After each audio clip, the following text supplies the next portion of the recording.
Осы көктем кезінде көптеген сұрақтар келіп түседі. Жеміс ағаштары гүлдеу сәтінде оларды суаруға бола ма деген. Ондай сұрақтың туындауы немесе ондай қажеттіліктің туындауы меніңше жалпы суарудың дұрыс еместігін көрсетеді.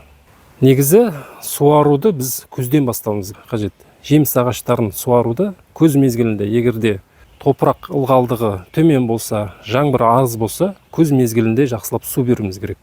Қыстың алдында кішкене аяздар түскеннен кейін, 1-2 градус аяздар түскеннен кейін, жапырақ түсе бастаған кезде су беруіміз керек.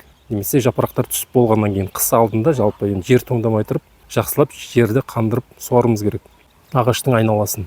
Ал егерде жаңбыр жеткілікті, бізде өткен жылы жаңбыр көп болды, ондай қажеттілік болмады. Енді жаңбыр көп болса, ылғал көп болса, ол кезде суарудың қажеті жоқ күз мезгілінде. Одан кейін қыстың қары бар. Қыстан кейін күздің жаңбыр бар, қыстың қары бар, оның суларының бәрі ешқайда кеткен жоқ, осы жерде жатыр, ол топырақта бәрі жатыр. Неліктен дәл гүлдеп жатқан кезде суару қажет? Неліктен сондай қажеттілік туындайды?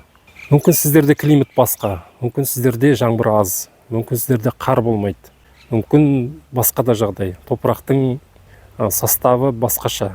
Қара топырақ емес, саз араласқан топырақ емес, құмды жер болуы мүмкін, тасты жер болуы мүмкін. Сондай жағдайларда көбірек су беру қажет болады. Енді ылғалды көп ұстамайтын болса, ол кезде қыстың аяғында көктем басталмай тұрып тағы су беруіміз керек. Өйткені топырақтың ылғалды ұстап тұру өзіне қабілеті жоқ. Егерде құмдық жер, тасты жерлер болса, ол кезде гүлдеуін күтудің де қажет жоқ. Ақпан айында болсын, ақпан айының аяғында, наурыз айы басталмай тұрып та негізі жақсылап суаруыңыздарыңыз қажет, егерде ондай топырақ болса. Егерде осындай ылғал жеткілікті, қыста қар көп болды, одан кейін көктемде жаңбыр да жеткілікті, одан кейін тағы да қандырып суды беретін болсақ, тамыр айналасында топырақтың ылғалдығы көп болып кетсе, гүлдеудің уақыты қысқарады. Бұл тез гүлдеп, мына тозаңдану болмай жатып, бұл гүлдерін қайтадан тастап жібереді. Сондықтан да бұл гүлдеу сәтіне дайындықты негізі ертеден бастау керек, күзден бастау керек, қыс кезінен де ойланып бастау керек. Ондай қажеттілік болса, бізде негізі ондай қажеттілік жоқ. Ал енді сіздерде гүлдеу сәтінде ешқандай тамыр айналасында ылғал жоқ болса, ол кезде әрине су құю қажет. Негізі оған апармаған дұрыс. Ал енді біздегі сияқты қалыпты жағдайда алғашқы су қашан берілу керек жеміс ағаштарына десеңіздер, бізде міне қарасаңыздар, мынау өрік ағаштары гүлдеп бітті, енді түйін байлап жатыр міне. Осы түйін байлау сәтінде алғашқы суды жақсылап берген дұрыс бұларға. Міне шлангымен су құйып жатырмыз. Негізі бұл жерде жаздың күні тамшылатып суару жүйесі болады. Қазір біз оны шлангымен бір рет шлангымен жақсылап суарып аламыз. Осы күйі жарты сағат әрбір ағашқа қойып қоямын. Осындай қалыппен жарты сағатта енді білмеймін, кемінде 200 литр су кеткен шығар мына екінші ағашқа. Бұл жерде де солай. Нелері гүлдеу бітті, түйін байлап жатыр. Сондықтан да осы сәтте алғашқы суды осы кезде жақсылап берген дұрыс. Алғашқы су болғанда енді одан алдыңғы айтқандарды ескере отырып қой. Егерде сіздерде өте құрғақ климат болса, және де жаңбыр жоқ, қар болмаған болса, онда әрине гүлдеу сәтінде бересіз, өйткені одан басқа амал жоқ. Оған дейін уақытыңыз болмады, немесе су болмады, әркім жағдай арқылай ғой. Біреуде арықпен су келетін болуы мүмкін, су болмады арықта деген сияқты жағдайлар болса, гүлдеу сәтінде бергенде дұрыс, егерде құрғап кеткен болса.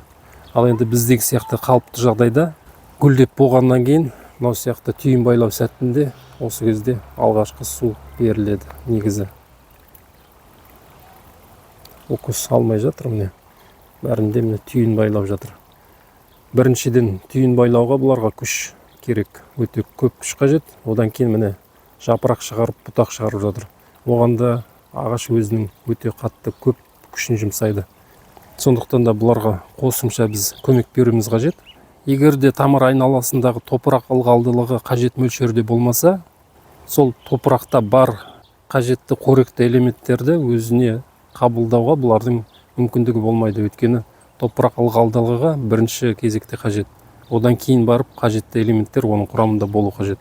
Егерде сіздер топыраққа қажетті элементтерді салып, ылғалдықты қалпына келтірмесеңіздер, ол элементтерді қабылдауға ағаштың мүмкіндігі болмайды.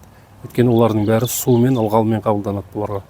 Сондықтан да осы сәтте, дәл осы міне бұтақтар оянып жатқан кезде және де түйін байлап жатқан кезде бұларға мол су беру ешқандай артық болмайды. Биыл енді меніңше суықтан аман қалды. Енді одан әрі қатты бір аяздар болып кете қоймаса, әзіргі күнге жақсы негізі. Өткенде гүлдері ашып болғаннан кейін бізде 5 градус аяз болды. Мен негізі гүлінің бәрі үсіп кетті деп ойлағам. Жоқ, мына жерде бар екен. Енді барлығы болмаса да қандай да бір мөлшер қалған. Негізі бұл жақсы. Одан ары қарай енді суықтар болмай, аяз болмай, бәрі жақсы болса, бұйырса енді болашағыға қандай да бір өнім болады деп ойлаймын. Сосын мынандай бір бізде қоңыздар бар, гүл жейтін. Осыны көргенсіздер ме? Қазақшасын білмеймін. Орысшасы Аленка мохнатая дейді. Аленка деп айтайды. Мынау сырты түгі болады. Гүлді сұмдық жейді. Осымен де күресу керек.